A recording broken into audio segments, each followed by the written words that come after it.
क्या ये सूचना फायर ब्रिगेड को नहीं लग गई थी? आने में कितना वक्त लग गया? देखिए, जो जानकारी मिली है उसके मुताबिक 2 से ढाई बजे के बीच फायर ब्रिगेड को जानकारी दे दी गई, फायर डिपार्टमेंट को जानकारी दे दी गई। बच्चे अंदर से फोन कर रहे थे, उनके परिजन बाहर से फोन कर रहे थे, लेकिन फायर ब्रिगेड की जो गाड़ियां हैं वो देर से पहुंची। जब फायर ब्रिगेड नहीं पहुंची थी, जो तस्वीरें आई, जो विजुअल आए, उसमें इस फ्रंट हिस्से में आग लगी हुई है, लोग नीचे उतर रहे हैं, कहीं गाड़ियां दिखाई नहीं दे रही। और जब फायर ब्रिगेड पहुंची तो आग ने पूरे इमारत के अगले हिस्से को, मतलब इस हिस्से को अपनी चपेट में ले लिया था। और तब तक शायद बहुत देर हो गई थी। कोशिश जरूर की गई, रेस्क्यू ऑपरेशन चलाया गया, 3 घंटे लगातार फायर ब्रिगेड की गाड़ियां लगी रही, लेकिन जो आधे घंटे में राहत मिलनी चाहिए थी और शायद वो कारगर भी होती, वो न मिलने का नतीजा मौतों के रूप में सामने है। एलडीए जिसकी जिम्मेदारी होती है कि इमारत में ये देखे फायर सेफ्टी गाइडलाइन नक्शे के अकॉर्डिंग है कि नहीं, नगर निगम की भी जिम्मेदारी होती है और सबसे बड़ी जिम्मेदारी फायर डिपार्टमेंट की होती है, जो एनओसी देता है कि ये इमारत में फायर विभाग की जो गाइडलाइंस हैं उसको फॉलो किया गया है। लगातार अभियान भी चलता है, चारबाग रेलवे स्टेशन से लेकर शहर के कई हिस्सों में। अभी महीने भर पहले ही अभियान चलाया गया था, नोटिस दिए गए थे जिनकी गाइडलाइंस जो लोग फॉलो नहीं कर रहे थे, लेकिन बावजूद इसके नहीं, पर मेरे रोंगटे खड़े हो रहे हैं मनीष, सिर्फ ये सोच कर कि आप आग लग रही है, आप कमरे में बंद हैं, आप लगातार फायर ब्रिगेड को, पुलिस को, अगल बगल के लोगों को फोन कर रहे हैं कि कोई बचा ले, कोई बचा ले, और मतलब 14 लोग जिंदा खत्म हो जाते हैं, जल जाते हैं, मर जाते हैं, कोई कीमत ही नहीं है। 1 नहीं, 2 नहीं, 3 नहीं, 4 नहीं मनीष, 14 लोगों की मौत हो जाती है एक इमारत में आग लगने की वजह से। और आके पाठक जी वहां पर बहुत भावुक हो रहे हैं, रो रहे हैं, लेकिन जवाबदेही तो होगी ना किसी की। देखिए, बिल्कुल जिम्मेदार एलडीए है, जिम्मेदार नगर निगम है, जिम्मेदार फायर डिपार्टमेंट है। एक तो चूक समय रहते न पहुंचना, और दूसरा आखिर इमारत के नक्शे को अनुमति मिल कैसे गई, कैसे फायर डिपार्टमेंट ने एनओसी दे दी कि यहां पर फायर विभाग की जो गाइडलाइंस है उनको माना जा रहा है, उनको फॉलो किया जा रहा है। मुख्यमंत्री की हिदायत के बावजूद भी, क्योंकि लखनऊ में बीते कुछ सालों में कई जगह आगजनी हुई है, एक होटल में आग लगी थी, उसके बाद मुख्यमंत्री बेहद गंभीर थे, सख्त निर्देश दिए गए थे कि जो नॉर्म्स का पालन नहीं करेगा उसे एनओसी नहीं दी जाएगी, कॉमर्शियल इमारत इस्तेमाल नहीं कर सकता। लेकिन मतलब आप सोचिए मनीष, आप सोचिए, मतलब तमाम जो न्यूज की पाठशाला को इस वक्त देख रहे हैं, आप जहां पर मौजूद हैं, अगर जान बचानी है तो अलावा हड्डी पसली तोड़ने के और कोई चारा नहीं है, कूद जाओ।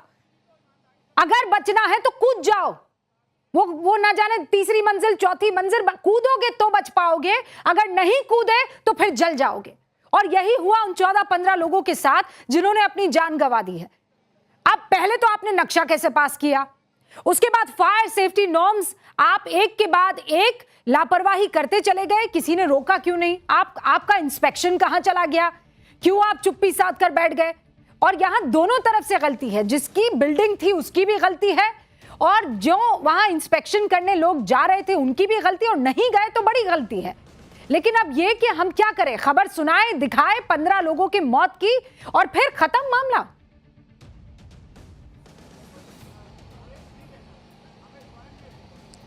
देखिए, अक्सर ऐसा ही होता आया है कि जब कोई घटना घटती है तो अधिकारी चेतते हैं, एक नोटिस की लंबी सिलसिला शुरू हो जाता है और कई इमारतों को नोटिस दी जाती है, उन्हें हिदायत भी दे दी जाती है कि 1 महीने के अंदर अपने इंतजाम कर लें, सभी चीज चाक चौबंद होनी चाहिए। लेकिन नतीजा ढक के 3 पात फिर ऐसी घटनाएं होती हैं। कॉमर्शियल जितनी बिल्डिंग है, क्या फायर डिपार्टमेंट ने एनओसी देते वक्त कोई इंस्पेक्शन किया था? और क्या जो हर महीने इंस्पेक्शन होता है, फायर इंस्पेक्टर की जिम्मेदारी होती है, क्या वो निभाई जाती है? एलडीए के जोन इंचार्ज, अलीगंज के जोन इंचार्ज, जिनका जिम्मा होता है कि अगर कहीं कोई कंस्ट्रक्शन बन रहा है तो पूरी टीम पहुंच जाती है। हाँ। लेकिन जब नक्शा पास है, उसमें एक ही एंट्री, एक ही एग्जिट पॉइंट है, कॉमर्शियल बिल्डिंग है, बड़ी संख्या में लोग आते हैं, तब जोन इंचार्ज। और मनीष, उम्र बताई जा रही है 20 से 24 साल, मतलब सोचिए, लगते जिगर किसी माँ का, वहां 20 से 24 साल की उम्र के युवा जो है वो जलकर राख और खाक हो गए हैं। मुझे इस इलाके के बारे में जरा बताइए, न्यूज़ की पाठशाला के दर्शकों को इस इलाके के बारे में बताइए। ये बच्चे कौन थे जो वहां पर रह रहे थे?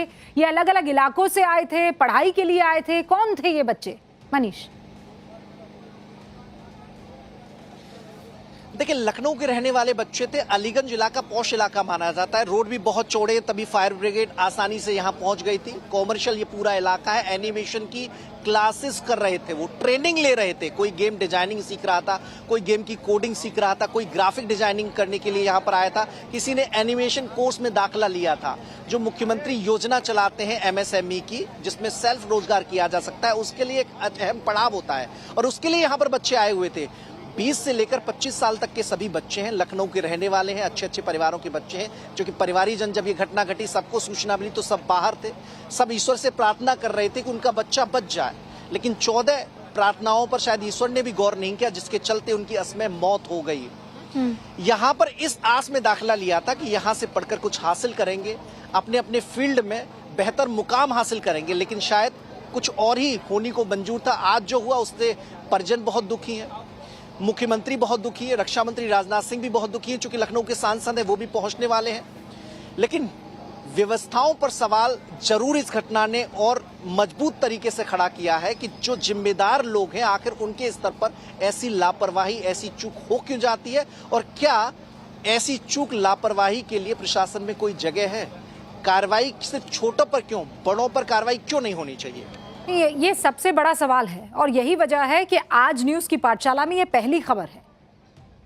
हमारे व्यूअर्स आज की तारीख में ये जानना चाहते हैं कि वो तमाम अधिकारी, उनके ऊपर किस तरीके का जो है फैसला लिया जाएगा, उनके ऊपर किस तरीके की कार्रवाई की जाएगी, नक्शा कैसे पास होने दिया जाता है। वो बच्चे अपने माँ बाप का नाम रोशन करने के लिए, एनिमेशन की क्लास लेने के लिए और कुछ काबिल बन जाऊं इस पूरे सपने के साथ वहां पर पहुंचे होंगे, और उसके बाद दम घुटा किसी का, कोई जिंदा जल गया और जिसको जान बचानी थी वो ऊपर से नीचे कूदा। ये देखिए, आपको वो तस्वीरें मैं फुल फ्रेम एक बार फिर से दिखाना चाहती हूँ। मनीष हमारे साथ जुड़े रहिएगा। मैं दर्शकों को बता दूंगी, ये तस्वीरें आप देखिए। ये जैसा मनीष बता रहे हैं, ये पॉश इलाका है, ये ऐसा वैसा इलाका नहीं है, ये पॉश इलाका है। और यहाँ पर आप देखिए, जब आग लगी तो कैसे एक के ऊपर एक चढ़कर बच्चा बस ये चाहता था कि उतर जाए, जान बचा ले हम।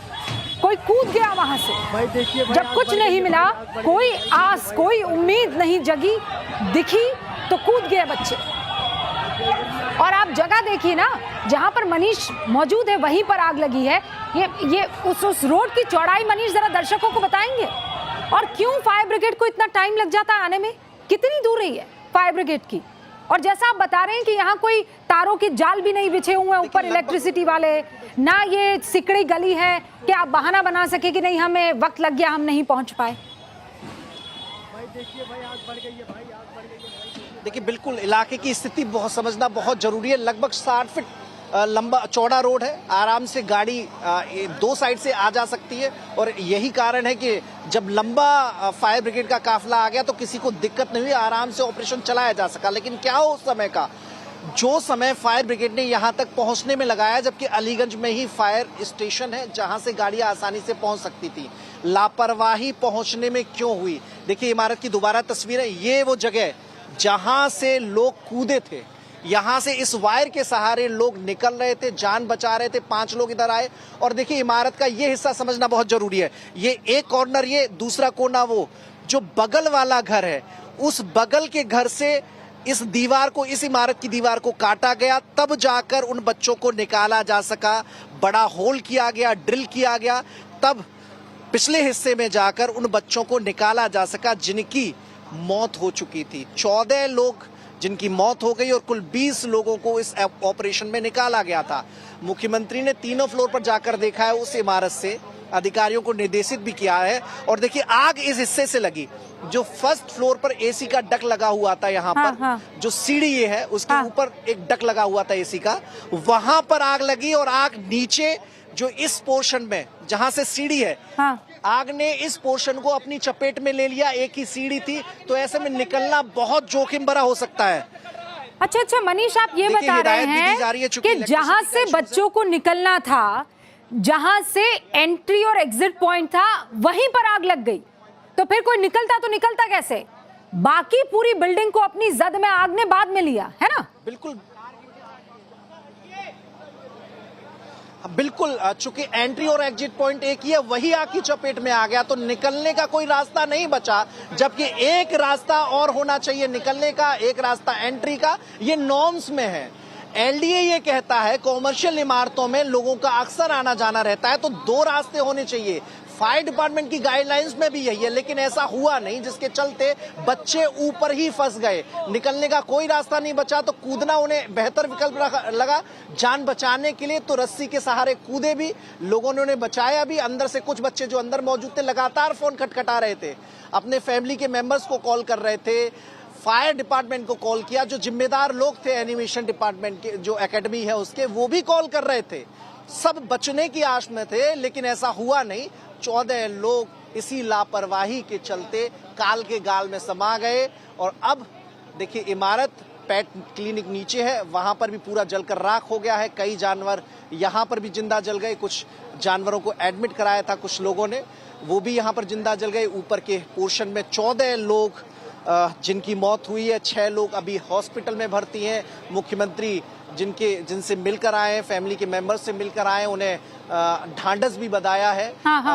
उप मुख्यमंत्री लगातार मौके पर मौजूद रहे थे। अब हाई लेवल कमेटी जांच करेगी लापरवाही किस लेवल पर हुई, आखिर इस इमारत को नोटिस क्यों नहीं दिया गया, क्या इंस्पेक्शन में कमी थी, यहां पर इंस्पेक्शन नहीं हो रहा था, क्यों ढील डाली गई थी। तो ऐसे बहुत सारे सवाल हैं, तो जांच होगी। तो और मनीष, जरा इस इलाके के बारे में आप बता सकते हैं? अभी भी दुकानें, मतलब आप बता रहे हैं ये मार्केट एरिया है ना, बाजार है, कमर्शियल एरिया है।